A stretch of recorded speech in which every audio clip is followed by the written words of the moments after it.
नमस्कार दोस्तों, हमारे चैनल में आप सभी का स्वागत है और मैं हूं आपके साथ शिवानी शर्मा। आज हम देखने वाले हैं 18-19 मई के डेली करंट अफेयर्स। तो चलिए चर्चा की शुरुआत करते हैं और सबसे पहले हम देखेंगे इम्पोर्टेंट डेज के बारे में। ठीक है, तो 18 मई को था अंतर्राष्ट्रीय संग्रहालय दिवस, इंटरनेशनल म्यूजियम डे, और ये हर साल 18 मई को ही मनाया जाता है। और क्यों मनाया जाता है? तो सामाजिक विकास में संग्रहालयों की भूमिका के बारे में जागरूकता बढ़ाने के लिए ये मनाया जाता है। अंतर्राष्ट्रीय संग्रहालय दिवस 2023 की थीम है संग्रहालय, निरंतरता और कल्याण। दोस्तों थीम याद रखिएगा, अंतर्राष्ट्रीय संग्रहालय दिवस की थीम है 2023 की संग्रहालय, निरंतरता और कल्याण। और इसे अंतर्राष्ट्रीय संग्रहालय परिषद द्वारा 1977 से हर साल मनाया जा रहा है। और 18 मई को इस अवसर पर पीएम मोदी द्वारा अंतर्राष्ट्रीय संग्रहालय एक्सपो 2023 का भी उद्घाटन किया जाना है, जिसके बारे में हम आगे चर्चा करेंगे। और अंतर्राष्ट्रीय संग्रहालय परिषद एक गैर सरकारी संगठन है और इसका मुख्यालय पेरिस, फ्रांस में है। इसे यूनेस्को के साथ एक सलाहकार का दर्जा प्राप्त है। ठीक है दोस्तों, ये ध्यान रखिएगा। चलिए अगला इम्पॉर्टेंट डे है विश्व एड्स वैक्सीन दिवस। इसे भी 18 मई को ही मनाया जाता है और एड्स और इसके टीके की आवश्यकता के बारे में जागरूकता पैदा करने के लिए इस दिवस को मनाया जाता है। ठीक है, इससे पहली बार कब मनाया गया था? तो 1998 में इसे मनाया गया था। 1998 में 18 मई के दिन इसे पहली बार मनाया गया था। और HIV को रोकने के लिए वर्तमान में कोई टीका उपलब्ध नहीं है और इसलिए इसकी जागरूकता की रूप में इस दिवस को मनाया जाता है। ठीक है, और एड्स एक विषाणु जनित रोग है। इसका पूर्ण नाम है एक्वायर्ड इम्यूनो डेफिशिएंसी सिंड्रोम है। ठीक है, चलिए आगे देखते हैं। आगे है इम्पॉर्टेंट पर्सन में हम देखेंगे बीजेपी सांसद रतन लाल कटारिया का निधन। तो ये अंबाला हरियाणा से भारतीय जनता पार्टी के सांसद थे और ये जल शक्ति मंत्रालय और सामाजिक न्याय और अधिकारिता मंत्रालय में राज्य मंत्री भी थे। उन्होंने 3 बार लोकसभा में अंबाला का प्रतिनिधित्व किया है और उन्हें हरियाणा भाजपा के अध्यक्ष के रूप में भी काम किया है। ठीक है, तो ये थे इम्पोर्टेंट पर्सन जो कि बीजेपी सांसद है रतन लाल कटारिया, जिनका हाल ही में निधन हो गया है। आगे देखते हैं, एक और पर्सन है जिनका भी हाल ही में निधन हुआ है और ये है हिंदुजा ग्रुप के चेयरमैन SP हिंदुजा। हिंदुजा समूह के अध्यक्ष श्रीचंद परमानंद हिंदुजा का लंदन में निधन हो गया है। वह 87 वर्ष के थे और उन भी कुछ समय से अस्वस्थ चल रहे थे। उनका जन्म हुआ था 1935 में पाकिस्तान में और एक हिंदू परिवार में हुआ था उनका जन्म। और वे भारत के विभाजन के बाद 1947 में 1947 में वे अपने परिवार के साथ भारत आ गए थे। उन्होंने अपने पारिवारिक व्यवसाय को बढ़ाया, जिसमें वाणिज्यिक वाहन निर्माता अशोक लेलैंड और निजी बैंक शामिल है, जिसका नाम है इंडसइंड है। ठीक है, और 38 देशों में इनका व्यापार फैला हुआ है, जिसमें से तेल, स्नेहक, रसायन, ऊर्जा और IT जैसे क्षेत्र शामिल हैं। चलिए, तो ये थे इम्पॉर्टेंट पर्सन जो कि हिंदुजा ग्रुप के चेयरमैन हैं, जिनका हाल ही में निधन हुआ है। आगे इम्पॉर्टेंट पर्सन में आ रहे हैं अर्जुन राम मेघवाल और किरण रिजिजू। ठीक है, हाल ही में जो इनका किरण रिजिजू जी थे, उनका जो है दूसरे क्षेत्र में इनको पदभार दिया गया है, दूसरा मंत्रालय ने सौंपा गया है। तो अर्जुन राम मेघवाल को भारत के नए कानून मंत्री के रूप में नियुक्त किया गया है। अर्जुन राम मेघवाल ने केंद्रीय कानून और न्याय मंत्री के रूप में किरण रिजिजू की जगह ली है। मेघवाल को किरण रिजिजू के स्थान पर उनके मौजूदा विभागों के अलावा कानून और न्याय मंत्रालय में राज्य मंत्री के रूप में स्वतंत्र प्रभार सौंपा गया है। किरण रिजिजू को पृथ्वी विज्ञान मंत्रालय का पोर्टफोलियो सौंपा गया है। ठीक है, और पहले किरण रिजिजू क्या थे? केंद्रीय कानून और न्याय मंत्री थे। अब इसकी जगह पे उन्हें कौन सा पदभार दिया गया है? तो पृथ्वी विज्ञान मंत्रालय का पोर्टफोलियो सौंपा गया है और इनकी जगह पे आ रहा है अर्जुन राम मेघवाल। ठीक है, और आगे देखते हैं। अगले पर्सन है, सरकार द्वारा AK जैन को PNGRB का नया अध्यक्ष नियुक्त किया गया है। पेट्रोलियम और प्राकृतिक गैस नियामक बोर्ड PNGRB के अध्यक्ष पद पर पूर्व कोयला सचिव AK जैन को 5 साल की अवधि के लिए कैबिनेट की नियुक्ति समिति द्वारा नियुक्त किया गया है और यह पद 2020 से खाली था, रिक्त था, जिसपे अब इनकी नियुक्ति हो रही है। जैन PNGRB के पूर्व प्रमुख DK सराफ की जगह लेंगे और जो 3 दिसंबर को जिनकी सेवानिवृत्ति हो गए थे, 3 दिसंबर को जो रिटायर्ड हो गए थे। ठीक है, PNGRB के अध्यक्ष के रूप में जैन तेल और गैस क्षेत्रों में काम की अध्यक्षता करेंगे और इन्हें काम करने की जो इच्छा रखते हैं इस फील्ड में, उन लाइसेंस देने, उनकी गतिविधियों की निगरानी करने और टैरिफ को विनियमित करने जैसे कई कार्यों की देखरेख के लिए जिम्मेदार होंगे। अगले पर्सन है सिद्धार्थ मैया, जो कि नए विधायक दल के नेता के रूप में चुने गए हैं। सिद्धार्थ मैया 20 मई को कर्नाटक के नए मुख्यमंत्री के रूप में शपथ लेंगे। कांग्रेस विधायक दल की बैठक 18 मई 2023 को बेंगलुरु में हुई थी, जिसमें उन्हें नए विधायक दल के नेता के रूप में चुना गया है।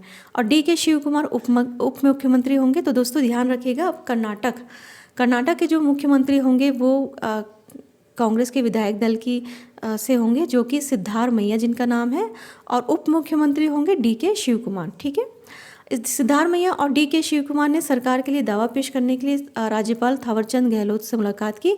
10 मई को हुए विधानसभा चुनाव में कांग्रेस को बहुमत मिला था। राज्यपाल सिद्धार्थ मैया को CM और DK शिव कुमार को डिप्टी CM पद की शपथ दिलाएंगे। और सिद्धार्थ मैया 2013 से 2018 तक कर्नाटक के मुख्यमंत्री भी रहे हैं। ठीक है, यानी पहले भी ये मुख्यमंत्री वहाँ के रह चुके हैं। चलिए आगे देखते हैं।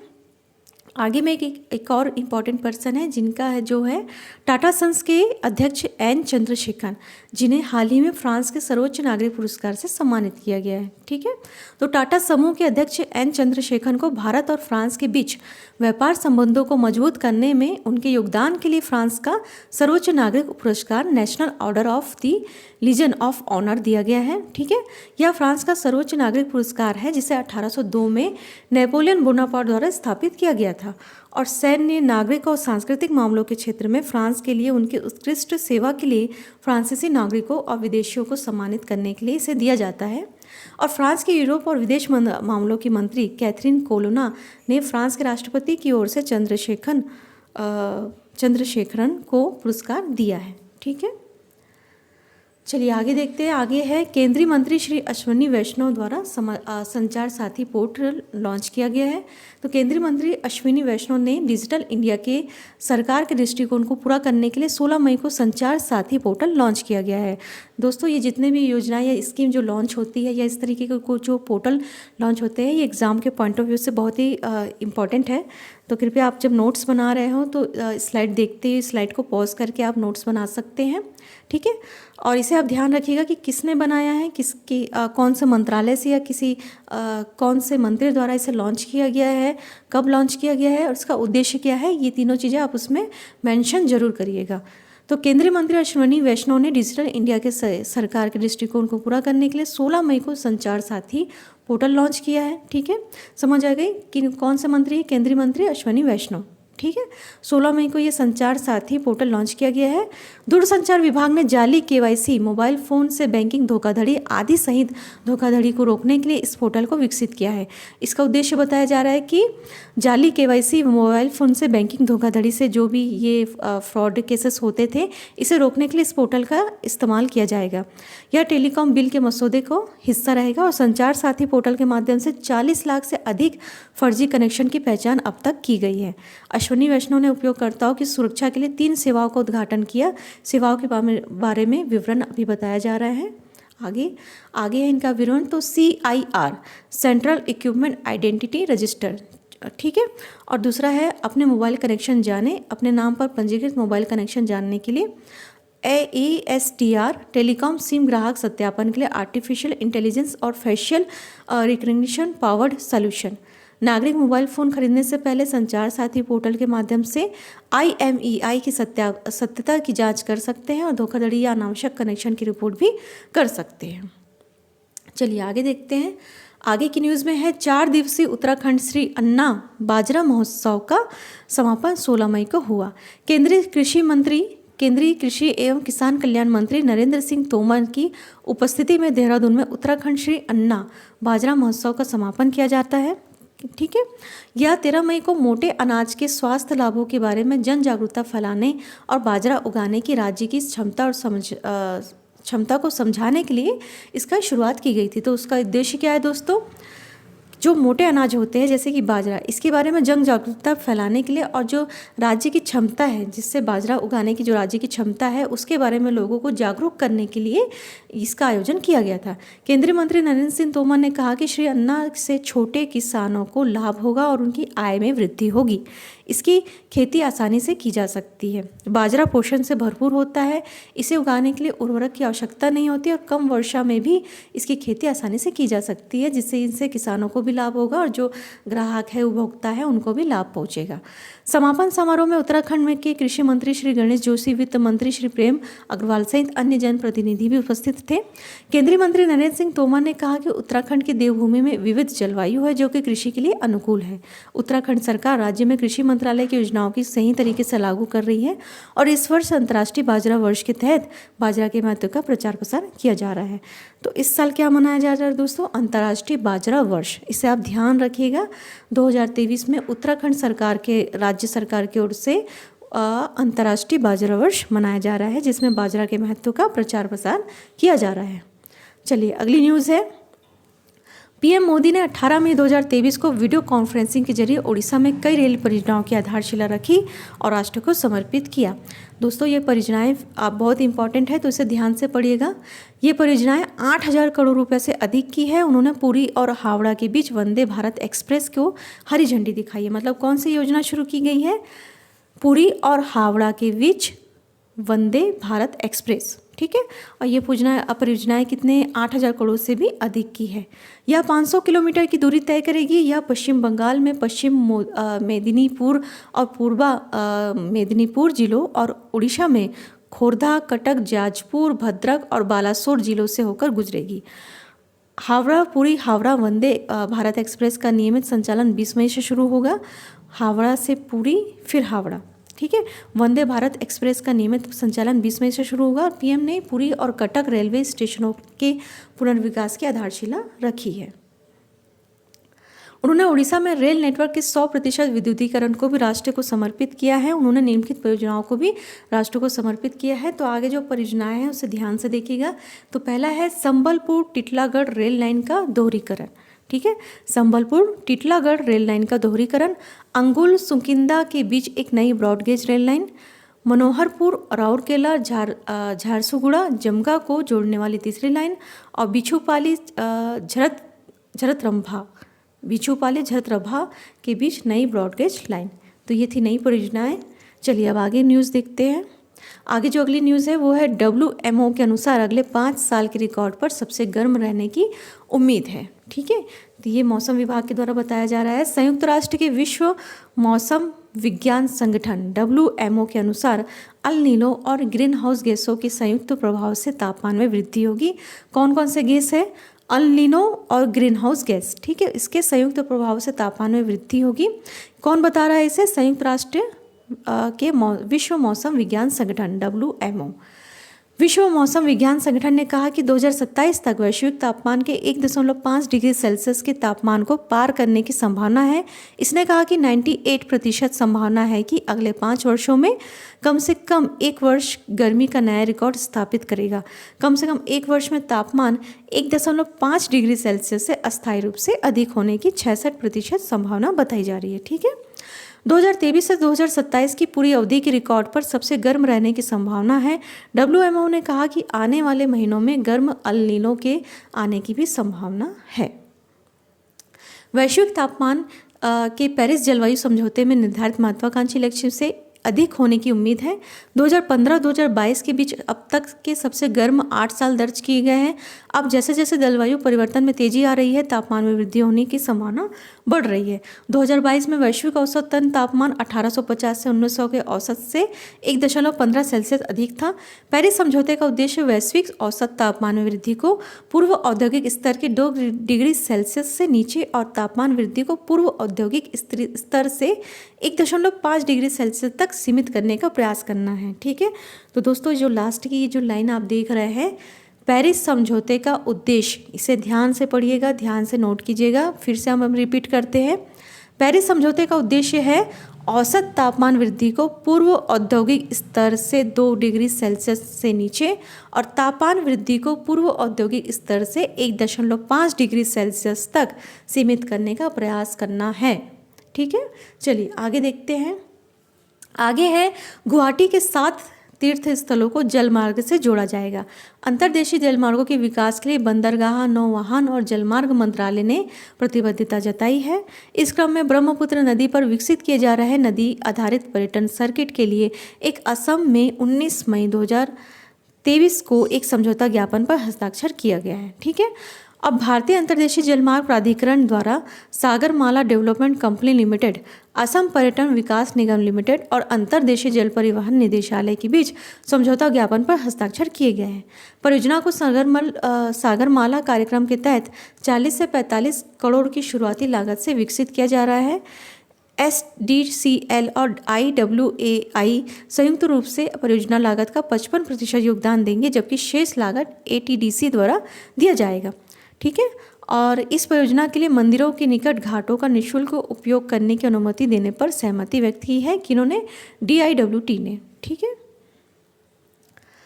ये सागरमाला परियोजना गुवाहाटी में स्थित कामाख्या, पांडुनाथ, अश्वक्लांता, डोलगोविंदा, उमानंदा, चक्रेश्वर और अनीति 17 नाम के ऐतिहासिक मंदिरों के साथ जोड़ेगी।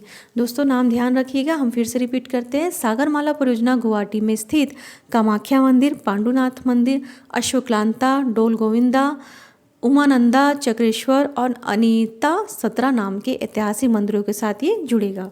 सर्किट हनुमान घाट, उज्जैन बाजार से निकलकर जलमार्गों के माध्यम से उपरोक्त सभी मंदिरों को जोड़ते हुए अपना फेरा पूरा करेगा। फेरी सेवा से एक चक्कर को पूरा करने के लिए कुल यात्रा समय 2 घंटे से कम होने की उम्मीद भी बताई जा रही है। और आगे है, अगली न्यूज़ है ऑपरेशन करुणा। ऑपरेशन करुणा के तहत भारतीय नौसेना के पोत राहत सामग्री लेकर यंगून पहुँचे। ठीक है, तो विदेश मंत्री डॉक्टर एस जयशंकर ने कहा कि भारतीय नौसेना के 3 जहाज ऑपरेशन करुणा के तहत 18 मई 2023 को यंगून पहुंचे। चौथा जहाज 19 मई 2023 को पहुंचेगा। जहाज़ों में आपातकालीन खाद्य सामग्री है, टेंट, आवश्यक दवाएं, पानी के पंप, कपड़े, पोर्टेबल जनरेटर, सैनिटरी और हाइजीन आइटम है। ठीक है, चक्रवात मोचा से प्रभावित म्यांमार के लोगों के लिए भारत ने दोस्ती का हाथ बढ़ाया है। चक्रवात मोचा उत्तर हिंद महासागर में एक उष्णकटिबंधीय चक्रवात था, जिसके बारे में हमने पहले डिस्कशन किया है आगे की पिछली कई CS में। ठीक है, इसने मई 2023 में म्यांमार और बांग्लादेश के कुछ हिस्सों को प्रभावित किया है। यह 2023 उत्तर हिंद महासागर चक्रवाती मौसम का पहला चक्रवाती तूफान भी था। ठीक है, ऑपरेशन करुणा के बारे में ही आगे बताया जा रहा है कि इसे अब आगे देखते हैं। PM मोदी द्वारा 18 मई को अंतर्राष्ट्रीय संग्रहालय एक्सपो 2023 का उद्घाटन करेंगे। ठीक है, तो 18 मई को प्रधानमंत्री श्री नरेंद्र मोदी द्वारा नई दिल्ली के प्रगति मैदान में अंतर्राष्ट्रीय संग्रहालय एक्सपो 2023 का उद्घाटन किया गया है। 47वें अंतर्राष्ट्रीय संग्रहालय दिवस IMD को मनाने के लिए अंतर्राष्ट्रीय संग्रहालय एक्सपो का आयोजन किया जा रहा है। इस वर्ष के अंतर्राष्ट्रीय संग्रहालय एक्सपो का विषय संग्रहालय स्थिरता और कल्याण है, जिसके हमने इस वीडियो की स्टार्टिंग में चर्चा की थी। दोस्तों, अब संग्रहालय एक्सपो का उद्देश्य क्या है? संग्रहालय पेशेवरों के साथ संग्रहालयों पर समग्र बातचीत शुरू करना है। पेशेवर भारत के सांस्कृतिक कूटनीतिक में महत्वपूर्ण भूमिका निभाएंगे। प्रधानमंत्री नॉर्थ साउथ ब्लॉक में बनने वाले राष्ट्रीय संग्रहालय की वर्चुअल वॉक थ्रू के का भी उद्घाटन करेंगे। और प्रधानमंत्री अंतर्राष्ट्रीय संग्रहालय एक्सपो शुभंकर है ग्राफिक नोवेल संग्रहालय में एक दिन संग्रहालय की निर्देशिका कर्तव्य पथ के पॉकेट मानचित्र और संग्रहालय कार्ड का भी विमोचन करेंगे। ठीक है, शुभंकर जो है ये वो है चेन्नापट्टनम कला शैली में एक लकड़ी से बनी डांसिंग गर्ल का समकालीन संस्करण है। दोस्तों ध्यान रखिएगा, यहाँ से आपकी करंट अफेयर्स में आपको प्रश्न पूछे जा सकते हैं। तो शुभंकर क्या है? अंतर्राष्ट्रीय संग्रहालय एक्सपो 2023 का जो PM मोदी ने उद्घाटन किया है, तो उसमें शुभंकर है चेन्नापट्टनम कला शैली में लकड़ी से बनी डांसिंग गर्ल है। ठीक है, और भारतीय संग्रहालय की निर्देशिका भारतीय संग्रहालयों का एक व्यापक सर्वेक्षण है। संग्रहालय कार्ड 75 कार्डों का एक संग्रह है, जिसमें देश भर के प्रसिद्ध संग्रहालय के अग्रभागों के चित्र है। संग्रहालय कार्ड सभी उम्र के लोगों के लिए को संग्रहालयों से परिचित कराने का एक अभिनव तरीका है और प्रत्येक कार्ड में संग्रहालय के बारे में संक्षिप्त जानकारी भी दी गई है। इस कार्यक्रम में दुनिया भर के सांस्कृतिक केंद्रों और संग्रहालयों के अंतर्राष्ट्रीय प्रतिनिधि भाग ले रहे हैं। तो दोस्तों ये थे हमारे आज के सेल्फ एंड अवसर के 18 और 19 मई के करंट अफेयर्स, जो कि पॉइंट ऑफ व्यू से एग्ज़ाम के पॉइंट ऑफ व्यू से बहुत ही इंपॉर्टेंट है। इसी प्रकार के जीके, जीएस और डेली करंट अफेयर्स, डेली और करंट अफेयर्स क्यूज से जुड़े रहने के लिए हमारे चैनल को सब्सक्राइब करना ना भूलें। और अब आ रहा है हमारा वीकेंड, यानी कि सैटरडे और संडे, जिसमें होगा वीकली करंट अफेयर्स, जिसमें हम बात करेंगे important person, important events, important books के विषय में, इंपॉर्टेंट ऑथर के विषय में, और जो भी इंपॉर्टेंट न्यूज़ हुई होगी नेशनल और इंटरनेशनल से संबंधित, डिफेंस और इकोनॉमी से संबंधित, उस पर हम चर्चा करेंगे। ठीक है, तो चलिए आगे बने रहिएगा चैनल के साथ। धन्यवाद, थैंक यू।